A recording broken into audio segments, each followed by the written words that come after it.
তারপর তো চলে আসতে হবে, সব জমি জমা ফেলে দিয়ে চলে আসতে হবে। তারপর গেলাম ঝালকাঠি।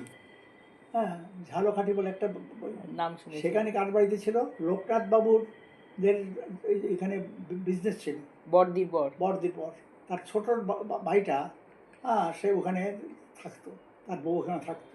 ছোট ঠিক ভাই আছে? মানে যে সেই পলিসি করে দিয়েছিল, হ্যাঁ, সে পলিসি করে দিয়েছিল যে। হ্যাঁ, সে পলিসি টাকাটা পয়সা আমার। হ্যাঁ হ্যাঁ হ্যাঁ আর হ্যাঁ। ওর ওই হচ্ছে গিয়ে ভাজির সঙ্গেই বিয়ে হয়েছে, আমাদের নিহার রঞ্জন রায়ের ছেলে, ওর নামটাকে ওর বিয়ে হয়েছে, ঠিক আছে? আচ্ছা। আমাদের বন্ধু ছিল। যাই হোক, সেই ওই এইখানে ঝালকাঠি গেলাম, এইগুলি ঘুরেছি। প্রথম দেখলাম ঝালকাঠি বরিশাল থেকে বাস যাচ্ছে, নদীটা পার হচ্ছে, ভেলারপুর দিয়ে স্টিমার নিয়ে পরে নিয়ে যাচ্ছে। ওই যে ফেরি। আমি আর কোনোদিন দেখিনি আর কি এইভাবে। এবং মজার কথা হচ্ছে, একবার বরিশালে আমার মেজকর্তাকে নিয়ে গেছি দুজন আমরা। বাবা বললে আমার বিজনেসে কাজ আছে, কোথায় যাবে, সুতরাং বরিশাল থেকে আমাকে একজনের সঙ্গে দুই ভাইকে পাঠিয়ে দিল। রাত্রিবেলা স্টিমার বরিশাল থেকে এসে নামবে মাদারীপুর, মাদারীপুরের থেকে আবার ছোটো স্টিমারে, তখন ওই আমাদের নদী ছোট হয়ে গেছে, বড় স্টিমার আসতে পারে না, আসতে একসঙ্গে একা একা পাঠিয়ে দিয়েছিল। এখন বরিশাল থেকে যখন মাদারীপুর এলো রাত্রিবেলা, শেষ রাত্রি, খিদে পেয়েছে, কী করি ওকে বসিয়ে, মানে দোতলা স্টিমারের দোতলার উপরে নিচে ডেক না, সেখানে সারি সারি বিছানা, ওকে বসিয়ে একজনের সঙ্গে রেখে নিচে গিয়ে চিড়া, গুড় আর দুধ এই সমস্ত নিয়ে এসে খাওয়ানো পরের দিন। তখনও আমার দেখো দেখ কি সাহস ছিল, আর আমাদের বাবা মাদের ছিল, মানে হ্যাঁ। ইয়ে ছিল, মানে চিন্তা ছিল না যে না না, আমরা, তখন এত সব বাচ্চাদের নিয়ে অত হ্যাঁ, ভয় ছিল না। না না, সেই সমস্ত নিয়ে চলে এলাম। কত বরিশাল, বয়স? হ্যাঁ, বয়স কত? তখন কত হবে, 12 বছর বয়স হবে, ছোটোর বয়স 8 বছর। হ্যাঁ, দুজনে চলে এলাম। তারপর তো আমার যখন ক্লাস 4, তখন ওই যুদ্ধের সময় ঠাকুমাকে নিমন্ত্রণ করলো, বড় বড়দি, কলকাতা এসো, তোমাকে নিয়ে যাবে এই কালীঘাট, তারপরে হচ্ছে এতে কী নামটা, তারকেশ্বর দেখাবো। যাবে, আমিও যাবো, খুব আনন্দ। সবাই আমাদের, আমি যে স্কুলে পড়তাম রুদ্রগড় নীলমণি স্কুলে, বেশিরভাগ ছাত্র হচ্ছে ওই অঞ্চলের ব্রাহ্মণ সংক্রান্ত, তাদের আত্মীয় স্বজন প্রায়ই কলকাতা বা আশেপাশে থাকতো, বা চাকরি সূত্রে গল্প টল্প করতো, আমি শুনতাম খালি। আমরা কোনোদিন তো যাইনি, ভাবলো এইবার সুযোগটা পাবে। ও মা, তারপর আমার পরীক্ষা, তখন বললো, বাবা বললো যে যাক, ঠাকুমাকে পাঠিয়ে দিচ্ছি, তুই পরীক্ষা হলে তোকে কাউকে দিয়ে পাঠিয়ে দেবো। নিশ্চিন্ত হলো, ঠাকুমা তো চলে গেল। তারপর পরীক্ষা যখন হয়ে গেল, আমাকে নিয়ে বাবা নিয়ে চলে এলো বরিশাল। বরিশাল থেকে তো যাতায়াত করে অনেকে কলকাতায়, একজনের সঙ্গে আমাকে গরিবাই পাঠিয়ে দিবে ঠাকুমার কাছে। তখন আমার বয়স ক্লাস 4-এ পড়ি, 10 বছরও হয়নি বয়স। ওমা, সেদিন যেদিন যাব তার দিন বোমা পড়ে কলকাতায়, এবং হাতি বাগানের কাছে এবার বোমা পড়েছে, ঠিক আছে? বাস, সে কি কান্নাকাটি, ঠাকুমা ফুললো আরো 2 মাস পরে।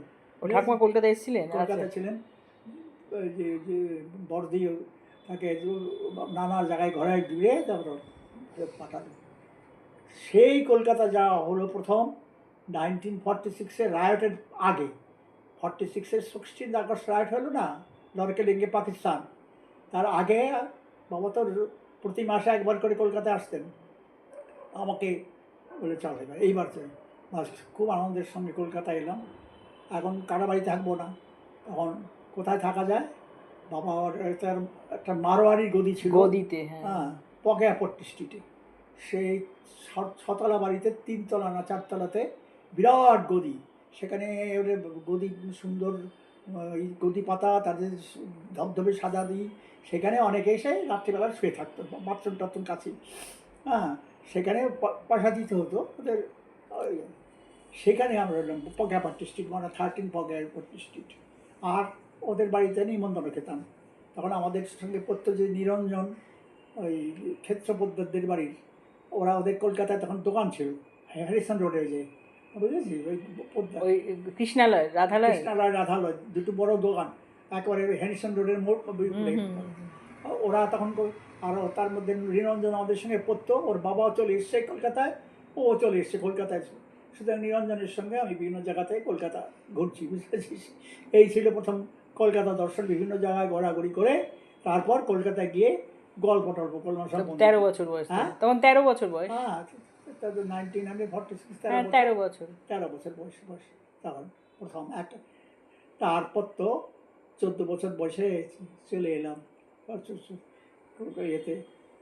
প্রথমে এসে উঠলাম কোথায়, সে মজার কথা, যখন পার্টিশন হচ্ছে কে কোথায় যাবে এইসব হইচই, এদিকে নোয়াখালী রাইট হয়ে গেছে, বাড়ির মধ্যে চারিদিকে উত্তেজনা, সুভাষ তখন মার পেটে, হ্যাঁ ঠাকুমা ভীষণ উত্তেজিত, যদি রাইট লাগে তখন আমাদের কি হবে। চারদিকে তো মুসলিম পরিবেষ্টিত, 90% মুসলিম, আমরা 10% হিন্দু, তার মধ্যে কেউ বাঁচাবার কেউ নেই, বুঝেছিস। সব হিন্দু হচ্ছে পয়সাওয়ালার লোক, তাদের প্রত্যেকের বাড়িতে কিছু না কিছু আছে। সেই অবস্থাতে সবাই চিন্তা করতে লাগলো র্যাডক্লিফ অ্যাওয়ার্ডের হচ্ছে। তখন আমাদের ওখান থেকে শ্যামাপ্রসাদ মুখার্জিকে সমর্থন করে বাংলা ভাগ হোক হাজার হাজার টেলিগ্রাম পাঠাতেন। তখন সবাই বলে যে এমনি করা হয়েছে। জ্যোতিবাবুরও ভোট দিয়েছে পার্টিশনের পক্ষে, জানিস তো। অ্যাসেম্বলিতে যখন ভোটাভুটি হলো, সিপিআই 3 জন মেম্বার ছিল, রতনলাল ব্রাহ্মণ, জ্যোতি বসু আর একজনকে, 3 জন ছিল এমএলএ। সেই 3 জন এমএলএর বেসিসে গণপরিষদে একজন মেম্বার হতে পারে। সোমনাথ লাহিড়ী গণপরিষদে মেম্বার হয়েছিল এবং কনস্টিটিউশনে যে হইল কলকাতা, এই সোমনাথ লাহিড়ী সই আছে। আচ্ছা। তারপর যখন র্যাডক্লিফ অ্যাওয়ার্ডের হলো, তাতে দেখা গেল রূপনারায়ণ রায় যে সিভিল ট্রাইবেল সিটের দিনাজপুর থেকে জিতেছিল, সেটা পাকিস্তানে পড়ে গেছে, যার ফলে 2টো এমএলএ হয়ে গেল, যার ফলে সোমনাথ লাহিড়ীর এমপিশিপ চলে গেল। চলে গেল। তখন কোথায় যায় তখন জ্যাঠামশাইরা আর ওই অঞ্চলের যে পয়সাওয়ালা হিন্দুরা, নবদ্বীপ, তাদের কাছে নবদ্বীপ ধাম, কারণ সবাই জানে নবদ্বীপ গেছে একবার দুবার। আর আমাদের পাশে হচ্ছে হরিদাস চক্রবর্তীদের বিরাট বাড়িতে নবদ্বীপ, জানিস, দেখেছিস না? সেই বিরাট বাড়ি টাড়ি রয়েছে ওখানকার, সম্পত্তি টম্পত্তি। কোথায় যায় প্রথম নবদ্বীপে গেল। নবদ্বীপে গিয়ে সে মণিপুর রাজবাড়ি, মণিপুররা হচ্ছে গিয়ে বৈষ্ণব, মণিপুর রাজারা বৈষ্ণব ছিল, সেটা হচ্ছে চৈতন্যদেব বৈষ্ণব, শঙ্করদেব না। আসামের বৈষ্ণব আর একটা আছে শঙ্করদেব। আচ্ছা। সেই বৈষ্ণব প্রথম, তারা হচ্ছে চৈতন্যদেবের অবলম্বী।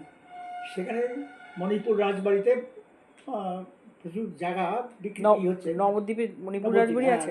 রাজবাড়ি আছে। বাবা সেখানে 2টো রুম বুক করে, তারপরে জানি কি চিন্তা করে সেকেন্ড টাইম বলে ওখানে গিয়ে লাভটা কী হবে, সবাই যে ব্যবসায়ীরা গেছে নবদ্বীপে, ব্যবসা কোথায়। তখন চিন্তা করে কী কারণে জানি না খড়গপুরকে তারা বুঝেছিস, খড়গপুরে আসবে, তখন কোথায় থাকবে এই করবো। এখন আমাদের হরিদার মহেন্দ্র চক্রবর্তীর যে নায়েব ছিল মাদারীপুরের দেবেন্দ্রনাথ দাস, সেই ভদ্রলোক ওই আঙ্গারিঘাট বন্দরে বিরাট ওদের যে বাড়ি ছিল, কি বলে, খাজনা দায়ের করা, কি বলে, কাছারি বাড়িতে, সেখানে থাকতো। সে আমাদের পাশের বাড়িতে মনেন্দ্রবাবু, সেখানে আসতো আর আমাদের বাড়ির সঙ্গে খুব ঘনিষ্ঠ সম্পর্ক হয়েছিল, মাকে মা বলতো, তার সঙ্গে খুব ঘনিষ্ঠতা হয়েছিল। ওর ছেলের বউ মেয়েরা যখন আসতো, মহেন্দ্র চক্রবর্তী থাকার জায়গা দিত না, আমাদের বাড়ির একটা বিরাট ঘর কলকাতায় চলে এলো।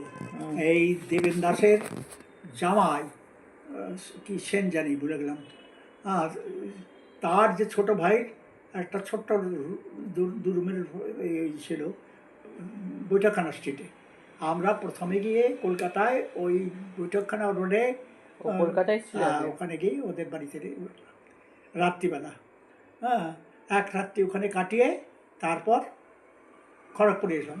খড়গপুরে এসে শ্রীমন্ত সেন ছিল নাম, ওই দেবেন দাসের জামাতা, শ্রীমন্ত সেনের বাড়িতেই উঠলাম সুভাষপল্লীতে। এসে দেখি সুভাষপল্লীতে তো মুসলমান পাড়া ছিল, তো সব দখল হয়ে গেছে, যারা আগে গেছে সব ভালো ভালো বাড়ি টাড়িগুলো সব দখল করে নিয়েছে, আর কিছু নেই, ভাঙা চড়া বাড়ি চড়বে। খড়ের ঘর ছিল, মা কিছুতেই খড়ের ঘরে যাবে না, জমে যাবে। তখন খুঁজে খুঁজে খুঁজে একটা টিনের চালাওয়ালা দুটো রুম, একটা সঙ্গে বাথরুম আছে, হ্যাঁ, কুয়ো একটু দূরে, সেখানে অনেক কষ্টে এটা পাওয়া গেল। আমরা সেখানে প্রথমে শ্রীমন্ত সেনের বাড়িতে একটা দিন থেকে ওইখানে স্থায়ী হয়ে রইলাম। তারপর কোথায় যায় ভর্তি করে দিয়ে বাবা চলে যাবে, তখন রেলের স্কুল তো কোথায় আমাদের- চলে যাবে? হ্যাঁ, কোথায় চলে যাবে দাদু? দেশে চলে আসবে, আবার দেশে যাবে? ঠাকুমা রয়েছে। ও আচ্ছা। আর পিসিমারা, বড় পিসিমাদের তো বিরাট বিল্ডিং ছিল, হুম। এক বিশাল বিল্ডিং। সেই বিল্ডিংয়ের চারটে বড় বড় অংশ ছিল, এক একটা ছেলের জন্য এক একটা অংশ করেছিল। যেটা মশাই ইয়ে পিসামশাই বাবা বড় লোক ছিল, ভীষণ বড় লোক ছিল। সেই উঁচু, এত উঁচু, আর 20-25টা হচ্ছে সিঁড়ি, তারপরে একটা বারান্দা, খালাখালালি বারান্দা, সে বারান্দাতে বাচ্চারা ফুটবল খেলতে পারতো, এত বড় বড় বাড়ি। সেই বাড়ির একটা অংশ ছিল বড় পিসিমার।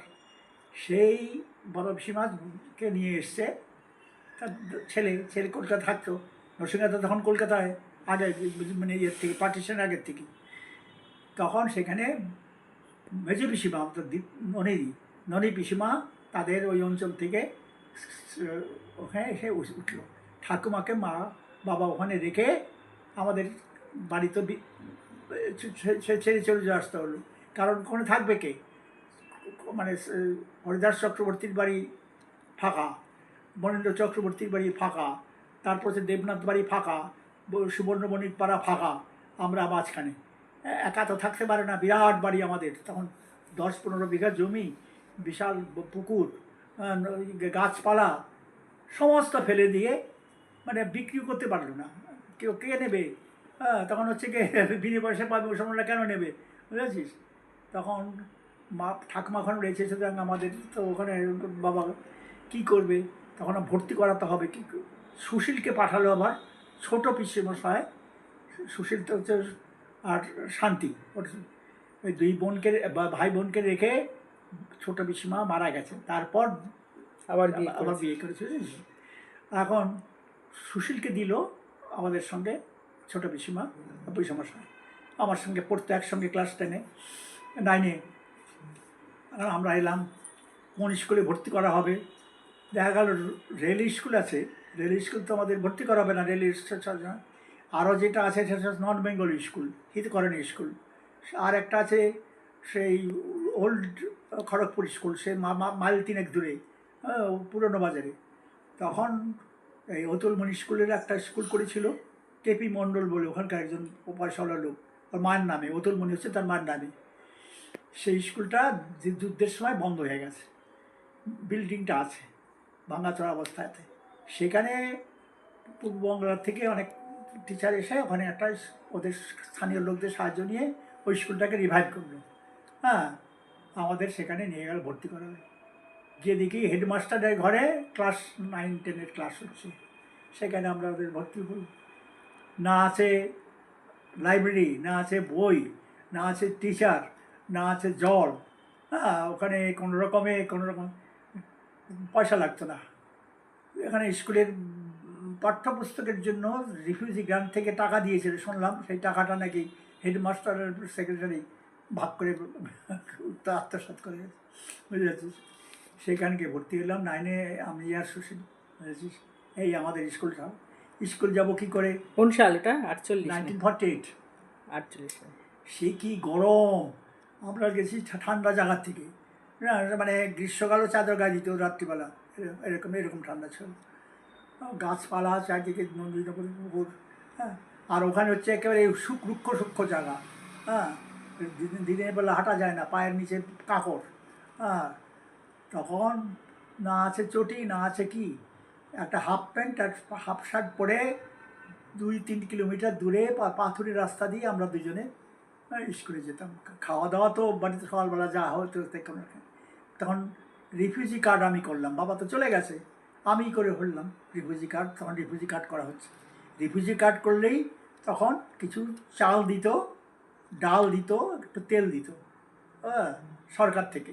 সেটাই হচ্ছে আমাদের খাদ্য। সুতরাং বাজারে তো মাছ কেনার সমস্ত ছিল না, তরকারি কেনার সমস্ত ছিল, এইভাবে চলছিল, বুঝেছিস। প্রথম বই নাই, কিছু নাই। এখন দু একজন পয়সাওয়ালা বাড়ির ছেলে টেলে ভর্তি হয়েছিল, তাদের কাছ থেকে বইটাই নকল টকল করে কোনো রকমে পড়াশোনা করেছিলাম। সেই কী যে 2টো বছর গেছে না রে। সকালবেলা বেরিয়ে কিচ্ছু খাওয়ার নেই। যেদিন সবচেয়ে ভালো খাওয়া হতো, রাস্তার থেকে 1 আনার দামের একটা নারকেলের টুকরো। আমাদের তো নারকেলের অভাব ছিল না, এখানে যে নারকেলের টুকরো বিক্রি হচ্ছে, 1 আনা দিয়ে একটা নারকেলের টুকরো, আর এই এমনি গুড়, আখের গুড়, সেটা দিয়ে ভাত খাওয়া একটা বিরাট। দুধ দুধ তো কত খেতাম ওখানে, 250 দুধ রোজ আসতো আমাদের। আর এখানে কিছু দুধ ফুধ তো নেই, হ্যাঁ, মাছ তো নেই, ওইটাই ছিল আমাদের খাদ্য। আর ওই যে ডাল ভাত রোজ, কারণ বাবা তো দেশের বাড়িতে, ঠাকুমা বা দেশের বাড়িতে, আমাদের ওখানে রেখে গেছে রিফিউজি থেকে কিছু টাকাতে বুঝছে। এইভাবে চলছিল 9-10 আমাদেরকে কীভাবে কষ্টে গেছে। তারপরে বাবা এসে কত রকম ব্যবসা করলো, কোনোটাই শেষ পর্যন্ত আমাদের যে প্রাচীন ব্যবসা, যেটা হচ্ছে আমাদের পৈতৃক মা তার 14 বর্ষের কাপুরিয়া নাম ছিল তো ওদের, কাপাটিয়া থেকে কাপুরিয়া হয়েছে, বুঝতে পারছিস। সেটা ছিল ওই মসলিনের ব্যবসা করতে গুজরাট থেকে এসেছিল, এসে সেটেল করেছিল। কাপাডিয়া ছিল টান, কাপুরিয়া হয়ে গেছিল, কাপুরিয়া বাড়ি বলতো, হ্যাঁ, সাজি বাড়ি বলতো। ঠাকুরদার সেই সাজি বাড়িতে এখনও আছে বিশাল বাড়ি, অনেকগুলি মানে সামনে একটা বিরাট নাট মন্দির, সেখানে যাত্রা হতো, থিয়েটার হতো। সেই নাট মন্দিরের এক পাশে আবার পোস্ট অফিস, মনোহরপুর বাজার পোস্ট অফিস। ঠাকুরদা সেখানে নানা কারণে তাদের সঙ্গে বলামরি হলো, সেটা ছেড়ে দিয়ে আবার উল্টো দিকে কাসাবো গ্রামে, খালের এপারে, সেখানে একটা বাড়িতে এলো, সেটা তেজপাতা বাড়ি। মানে বিশাল এক তেজপাতা গাছ ছিল, মানে বস্তা বস্তা তেজপাতা লোকে নিয়ে গিয়েছিল ওখান থেকে, বুঝলি, তেজপাতা বিক্রি হতো। সেখানে অনেকগুলো আমার মনে আছে এই স্তম্ভ ছিল, মানে কি বলে, মারা যাওয়ার পরে তারপর সেই চিতাতে মঠ চিতায় দেবে মঠ, সে মঠ ছিল। সেখানেও বেশিদিন ঠাকুরদা থাকতে পারলো না, নানা কারণে। ঠাকুরদা তো ব্যবসা করতো না, খালি গান বাজনা ওই নিয়ে থাকতো, নানা রকম তার ছিল, অর্গানাইজার ছিল বলে পরিচিত। সেখান থেকে এই বাড়িটা কিনলো, যেটা আমার জন্ম হয়েছিল। ওখান থেকে ধর 10-15 মিনিটের রাস্তা, একেবারে চক্রবর্তী বাড়িদের পাশের বাড়ি। তখন চক্রবর্তীর পূর্বপুরুষরা ছিল ওখানকার একটা নাম করা বংশ। সেই যোগেন্দ্রগুপ্তের বিক্রমপুর ইতিহাসে উল্লেখ করা আছে, বুঝতে পারছিস। তার কতগুলি গান ছিল, হ্যাঁ, সেটা সমস্ত মুখে মুখে গান হতো। হ্যাঁ, সেখানে এসে সেটেল করলো। সেখানে তখন ঠাকুরদার প্রথম বিয়ে, তার একটি কন্যা হলো, সে কোথায় বরিশালে, এই মাদারীপুরে। কিন্তু তারপরে কোথায় গেল কী হচ্ছে আমরা জানি না। তারপর আবার একটা বিয়ে হলো, তার সন্তান হচ্ছে জ্যাঠামশাই হওয়ার পরে সেই মারা গেল। প্রথম স্ত্রী কি, হ্যাঁ, প্রথম স্ত্রী কি সেপারেশন হয়ে গেছিল? সে জানি না, সেই তার ট্রেস নেই। তার একটা সন্তান ছিল জানেন, এর বেশি কেউ জানে না, তাদের সঙ্গে সম্পর্ক নেই। তারপরে জ্যাঠামশায়ের যখন 14-15 বছর, তখন ঠাকুর দাদা এই সমস্ত গান বাজনা নিয়ে থাকতেই করতো, ব্যবসা কিছু নেই। বাবার যা সম্পত্তি ছিল সব উড়িয়ে দিচ্ছে। হ্যাঁ, তার সঙ্গে একজন বৈষ্ণবী রেখেছিল, নামটা ফুলমালা। তখন ছেলেটা কী করবে, ছেলের সঙ্গে একটা ঘর জামাই করে দিল। সে হচ্ছে এই, এবং ওই জেঠিমার বাবা, ওদের প্রচুর সম্পত্তি ছিল বরিশালে, পাতাহাট বলে একটা জায়গা আছে, সেখানে আমাদের বড় পিসিমাদেরও প্রচুর জমি জমা ছিল, আর এদেরও ছিল, হ্যাঁ, প্রচুর সম্পত্তি। হ্যাঁ, সেখান থেকে নৌকা করে সারা বছরের চাল, ডাল, সর্ষের তেল, গুড়, মান কচু সমস্ত আসতো বরিশাল থেকে, বুঝতে পারছিস। আর সারা বছর কিনতে হতো না। আর বরিশাল টাউনে তাদের একটা বিরাট দোকান ছিল বাজার রোডে, আর পালং বাজারের বিশাল দর্জি দোকান ছিল। সেখানে 14-15 জন সেলাই মেশিনে কাজ করতো, এত বড় বিজনেস ছিল। আর ওখানে জমি জমা তো ছিলই। জ্যাঠামশাই বাড়িতে বিয়ে দিল, ঘর জামাই। আর জ্যাঠা থাকতে তো গান গেয়ে বেরিয়ে বেড়াচ্ছে। তখন জ্যাঠামশাই ঠিক করলো যে বাবাকে একটা বিয়ে দিতে হবে। বাবা উচ্ছনে যাচ্ছে। হ্যাঁ, উচ্ছনে গেছে, বাবার বিয়ে দিতে হবে। এখন 50 বছর বয়স হয়েছে, দেখতে শুনতে ভালো, 6 ফুট 2 ইঞ্চি লম্বা, ফর্সা, বিরাট হেলদি। হরিদাস হরিদাস দা সে বলতো এমন আছে আমাদেরকে কোলে নিয়ে দলাতো, এত হেলদি ছিল সেই ভদ্রলোক। বিয়ে হবে কোথায়, এত বড় তখনকার। শেষ পর্যন্ত পাওয়া গেল কি, যে বড় পিসিমার বাড়িতে যে বিয়ে হয়েছে, তার বড় যা, সে ছিল ঠাকুমার এই দিদির মেয়ে, বুঝতে পারছিস, আপন দিদির মেয়ে। সেই চাঁদপুরের মেয়ে সৌদামিনী, 18 না 20 বছর বয়স, ওর বিয়ে হয়নি। সে 6 ফুট লম্বা, কালো দেখতে, দেখছিস তো, চেহারাটা ভালো কিন্তু লম্বা কালো, 6 ফুট লম্বা, হ্যাঁ, বিয়ে হয় না। তখন ঠাকুরদার সঙ্গে 50 বছরের আর 18 বছরের এই মেয়ের বিয়ে হলো। বিয়ে হলো। ঠাকুমাই সেই চিত্রার মতোই সংসারটা ধরলো। যেটুকু টাকা পয়সা ছিল সব তো উড়িয়ে দিয়েছে, মানে ঠাকুরদার বাবার যা সম্পত্তি ছিল সেটুকু বজায় রেখে যে মহিলাকে থেকে বাড়িতে ডেকে নিয়ে এলো, তুমি আমার বড়দি, আমাদের বাড়ি থাকবে। তাকে ঠাকুমা, এই সেই বড় ঠাকুমা আমার বাবাকে মানুষ করেছে, বুঝেছিস। সেই তারা আমাদের যে বাড়িতে যে দুটো ছিল সমাধি, একটা ছিল ঠাকুমার, আর বড় ঠাকুমার, আর একটা হচ্ছে ঠাকুরদার।